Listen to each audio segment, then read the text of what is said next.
नमस्कार दोस्तों। हम अपने इंट्रोडक्शन टू अकाउंटिंग चैप्टर को कर रहे थे, जिसके अंदर हमने लगभग 2 टॉपिक कवर किया था। और इस टॉपिक में हम कवर करेंगे कि what are the objectives of accounting.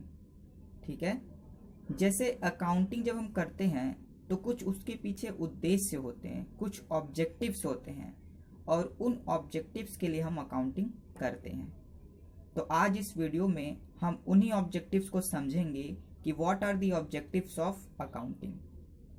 ठीक है मित्रों, तो फर्स्ट ऑब्जेक्टिव हमारा आता है कि to record financial transactions and events. मतलब इसका होता है कि किसी, जैसे मान लीजिए अगर आप बिजनेस कर रहे हैं, कंपनी चला रहे हैं, कोई फर्म चला रहे हैं, तो उसमें आपके बहुत सारे फाइनेंशियल ट्रांजैक्शन होंगे, अर्थात आप पैसे से संबंधित बहुत सारे ट्रांजैक्शन करेंगे। तो उन सभी ट्रांजैक्शन को रिकॉर्ड करना बहुत ही ज़रूरी हो जाता है, क्योंकि अगर हम रिकॉर्ड नहीं करेंगे तो हमें कैसे आगे चल के पता चलेगा कि हमारा प्रॉफिट लॉस क्या हो रहा है।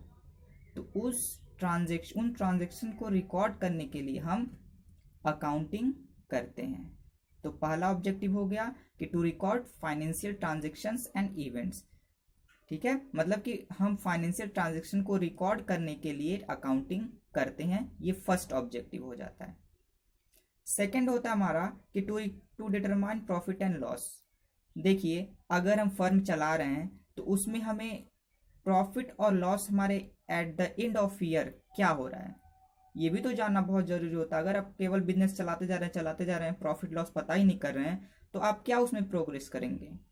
अगर आपको पता चला कि इस साल हमें प्रॉफिट हुआ, तो आगे आप उससे और अच्छा मतलब काम करेंगे। लॉस हुआ तो उसको आप कवर करना चाहेंगे। तो ये सब भी हमें कैसे पता चलेगा, अकाउंटिंग के तहत। ठीक है, तो मतलब हम प्रॉफिट और लॉस पता करने के लिए, तय करने के लिए, डिटरमाइन करने के लिए अकाउंटिंग करते हैं। ये सेकंड ऑब्जेक्टिव हो जाता है। थर्ड होता है हमारा कि टू डिटरमाइन फाइनेंशियल पोजीशन। देखिए, फाइनेंशियल पोजीशन का मतलब होता है कि जो हमारी बिजनेस होती है उसकी क्या स्थिति है। मतलब हमारी बिजनेस ऊपर चल रही है या डाउन में चल रही है, मतलब प्रॉफिट में चल रही है कि लॉस में चल रही है। ठीक है, मतलब कंपैरिजन, जैसे मान लीजिए एक फर्म है, मान लीजिए एक कोई फर्म है जो चल रहा है, तो आप इससे अपने फर्म को कंपेयर करना चाहें कि हमारे फर्म की स्थिति क्या है। तो जब आप इस फर्म की स्थिति को कंपेयर करेंगे दूसरे फर्म की स्थिति से, तो उसके लिए हमें क्या करना होगा, अकाउंटिंग की हम डिटेल्स को जानते हैं।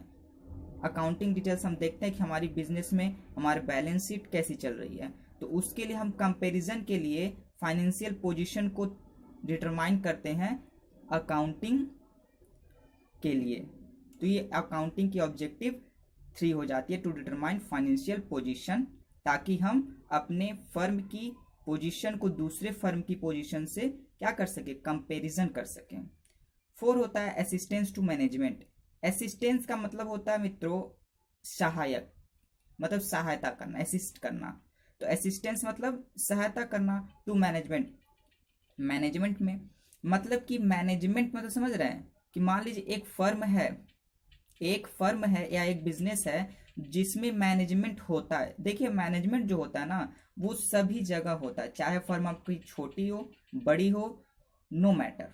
आपके फर्म अगर है तो उसमें मैनेजमेंट मस्ट इम्पॉर्टेंट हो जाता है, मतलब बहुत ही इम्पॉर्टेंट होता है मैनेजमेंट करना किसी भी फर्म, किसी भी बिजनेस में।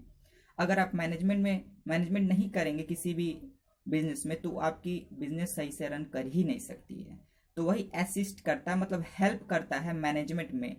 देखिए, अकाउंटिंग करने का ये भी उद्देश्य होता है कि हम मैनेजमेंट में क्या कर सके, हेल्प कर सकें। ठीक है, कि मैनेजमेंट हम और अच्छा कैसे कर सकते हैं, वो हम अकाउंटिंग करके पता करते हैं। ठीक है। फिफ्थ होता है to provide information to various parties. Various parties का मतलब होता है कि ओनर हो सकता है, क्रेडिटर हो सकते हैं, बैंक्स, एम्प्लॉय, मतलब जो एक्सेप्ट ओनर, जो आउटसाइडर जो हमारे होते हैं, उन सभी को प्रोवाइड करना होता है, जानकारी हमें देना होता है। जैसे हमारा बिजनेस कैसा चल रहा है, क्योंकि जब तक आप बिजनेस का एडवर्टाइजमेंट नहीं करेंगे तब तक कैसे दूसरे लोग जानेंगे आपके बिजनेस के बारे में। तो इसलिए हम प्रोवाइड करते हैं इंफॉर्मेशन को अपने बिजनेस के। और किसको प्रोवाइड करते हैं? ओनर को। ओनर, फिर क्रिएटर्स, बैंक्स, एम्प्लॉयज एक्सेट्रा। तो हम जब अपने इंफॉर्मेशन को दूसरों को देते हैं तो वो हमारी अकाउंटिंग के तहत ही देते हैं। अकाउंटिंग किए जो अकाउंटिंग करते हैं उसके अनुसार ही हम इंफॉर्मेशन दूसरों को बताते हैं। ये भी एक ऑब्जेक्टिव हो जाता है हमारे अकाउंटिंग को करने का। 6 होता है to ascertain the progress of the business from year to year.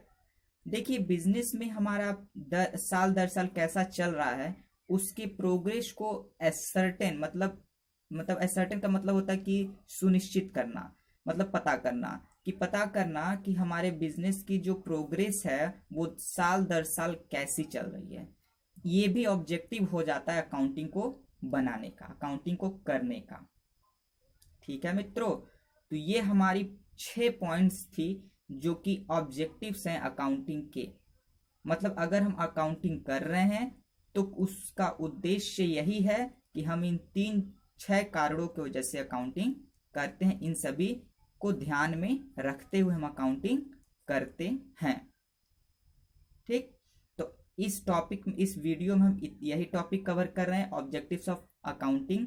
Next video में हम इसके आगे के टॉपिक्स को कवर करेंगे और तब हमारा लगभग ये 1-2 वीडियो और आएगा। उसके बाद हमारा ये चैप्टर इंट्रोडक्शन टू अकाउंटिंग समाप्त हो जाएगा, क्योंकि बहुत ही छोटा सा चैप्टर है।